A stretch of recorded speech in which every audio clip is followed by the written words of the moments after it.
saya Imron Buhari, mewakili RW 012, Kelurahan Tanah Tinggi, Kecamatan Johar Baru. Alhamdulillah saya sudah tahun 2013 sampai pada saat ini, dan berakhir nanti insya Allah sampai tahun 2027. Saya selaku RW mewakili 11 RT, 2.500 jiwa dan 1.800 KK. Area atau warga di area RT ini ada beberapa RT kebetulan berdampingan. Mulai dari RT 4, 5, 6, 7, 8, 9, dan 10. Artinya tidak layak dengan kehidupan, baik dari segi infrastruktur maupun kehidupan sosial. Ada yang mencapai sampai 5 KK, 4 KK ke bawah. Jadi kalau menurut pengamatan kami, memang dulu ibaratnya turun-menurun ya, dari orang tua mempunyai warisan tanah, dia punya keluarga, punya anak, katakanlah 5 sampai 6. Nah, 6 ini berkembang, mempunyai keluarga lagi, tapi masih tetap di satu tempat lokasi. Tentu tidak memadai, tidak memungkinkan untuk tinggal, karena anak, cucu, mantu, ponakan ada tidurnya di situ. Dan itulah arti berbagi rasa. Yang ngalah, yang besar, yang tua itu arti untuk istirahat dia keluar. Diprioritaskan anak-anak yang kecil, bayi, atau anak-anak balita lah. Nah, tentu sebagai pemuda yang umurnya pemuda umur 18 tahun ke atas, dia mengalah untuk keluar. Nah, itu. Ya, kalau sip-sipan yang kami pakai istilah sip-sipan itu terjadi karena pencariannya sesuai dengan latar pendidikan mereka. Kebanyakan hampir sebagian mereka tuh wirausaha. Ya, artinya ada yang ngamen, ada ngepul barang, artinya mengumpulkan plastik. Nah, tentu mereka bekerja kadang-kadang tidak sebatas daerah Tanah Tinggi aja, dia akan keluar-keluar juga itu. Ada yang beberapa bagian warga itu mencari kehidupan atau pencarian uang itu sampai keluar-luar daerah, sampai ke Ciputat, Cibinong, dan mereka pulang pagi hari. Dan disinilah dia tempat istirahat, di Balai Warga RW 012. Yang terjadi fasilitas di sini selain fasum-fasumnya RW 12, ada juga kalau buat warga yang terkena musibah meninggal, terpaksa kita tempatkan, disemayamkan di sini. Karena tempatnya itu mungkin nanti bisa dilihat tidak memungkinkan rumah 2x3 disemayamkan, belum nanti orang ini, ya inilah saya selaku RW menyediakan fasilitas untuk disemayamkan atau di rumah duka di sinilah.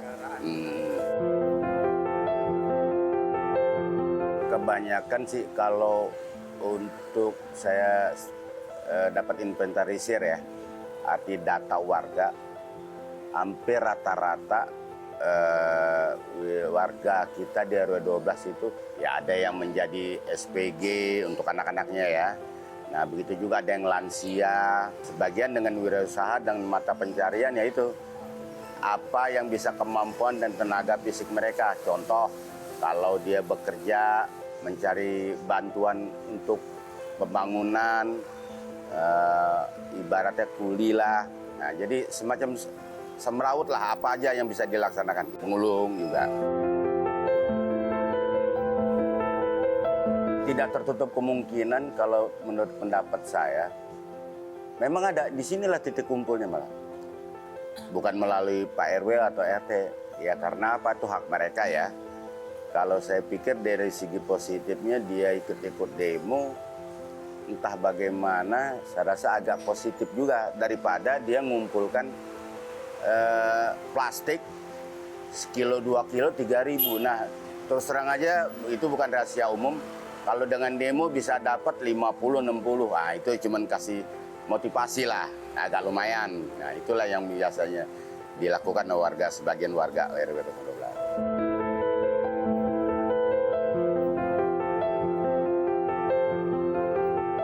Kalau untuk sampah, memang kita difasilitasi dengan PPSU kelurahan, tapi ini hanya terbatas. Nah, kalau sampah rumah tangga, ini yang jadi problem. Karena apa? Mungkin kalau warga dan kepala rumah tangga yang mampu, artinya mereka itu siap membantu, ya sedikitnya donasi lah untuk pengelola sampah. Lebih banyak orang yang tidak, artinya terjun untuk membantu anggaran sosial untuk membantu membersihin sampah. Nah, ini penumpukan yang terjadi, rumah warga yang artinya tidak diperhatikan lagi, jadi tanah kosong, dibuatlah. Sebenarnya itu bukan buat tempat sampah, karena tidak diperhatikan dengan yang pemilik rumah, dijadikanlah setumpuk sampah menjadi bukit. Ada.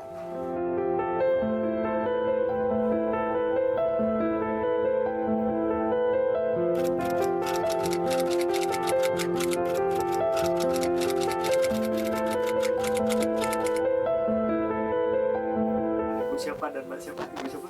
Ibu Sri Rahayu, Mbak Rosita. tahu dari Bu Sri, Ibu di sini udah tinggal berapa tahun, Bu? saya. Pokoknya dari umur 4 tahun, jadi Udah lama ya, Bu ya. Ini rumah peninggalan orang tua. ya Kondisinya dari dulu emang udah sepadat ini atau gimana, Bu? emang padat. padat. sih. Padat ya. Padat.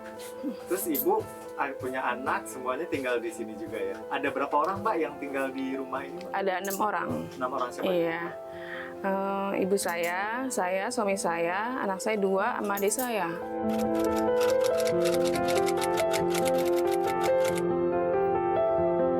Ya kalau siang kan saya keluar dagang kan gitu. Paling kalau malam doang di sini. Tapi matahari Iya. di belakang doang ya. Matahari sih ada kan di lantai 3, ke lantai 2 nggak ada. Di belakang berjemuran. Jadi sekarang habis gimana ya? Kalau lantai 3 matahari nyorot banget, ke lantai 2 nggak ada hawa, sumpah. Gila tuh. Makanya kalau siang suka ngadem keluar, kadang ke pos, Panas banget. gitu. Pada tidur-tiduran di pos. Oh, di pos yang RW gitu ya? Enggak ada, iya pos juga sini yang Mocha nih, kadang ke RW juga iya.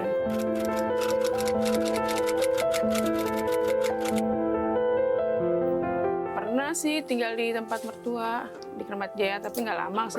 Sini lagi karena kan saya kan usahanya di sini dagang. Tambahan saya Iya. sakit, nggak ada yang ngurusin. Oh, akhirnya di- Jadi ntar kalau mati nggak ada yang tahu.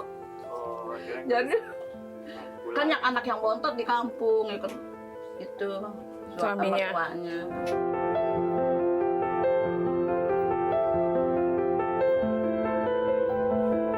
Kalau sakit, barang kan ya namanya manusia ya. Kadang-kadang kita juga nggak tahu namanya usia ya. Saya juga sampai maaf zamannya COVID, banyak hampir sebagian warga dengan pencarian tanpa divaksin. Alhamdulillah mereka sehat, kan begitu. Itu tuh urusan lain ya. Tapi dengan ada kejadian hidup ini memang tidak layak sih kalau untuk pencarian mereka dengan tidak di cover dengan kesehatan, ada juga sih.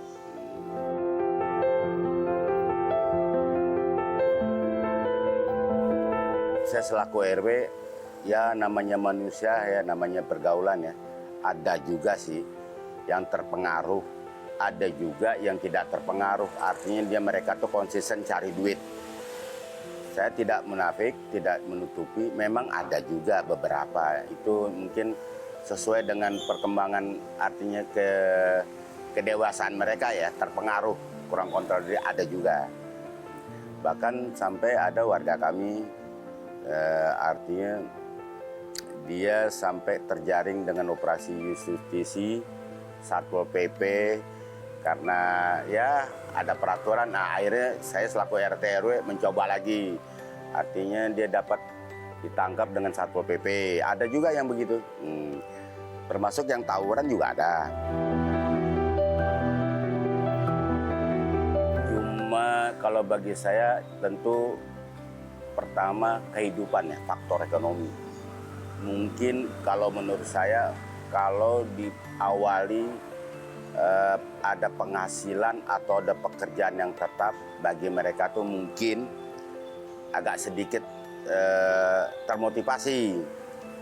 Nah, sesuai dengan pendidikan tadi saya katakan banyak, hampir bagian mereka ini tidak didasari pendidikan.